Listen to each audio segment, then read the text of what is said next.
კარში ფეხის ჩაგდნის ტექნიკა. ჯერ გთხოვენ პატარა უმნიშვნელო რამეს, რაზეც სირცხვილიც კი თანხმობა არ განაცხადო.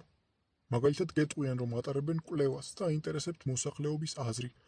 იმსახურებენ თუ არა უსახლკარო ბავშვები თავშესაფარს. შენ ამბობ, რა თქმა უნდა. აბა რომელი წესიერი ადამიანი გაიმეტებს ბავშვებს თავშესაფრის გარეშე. ამის შემდეგ თაღლიც მოჰყავს საკუთარი გამოგონილი კვლევა.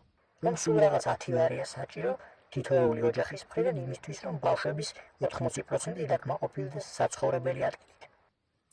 აქ შენ არჩევანი აღარ გაქვს. შენ ნამუსზე აკაკდეს.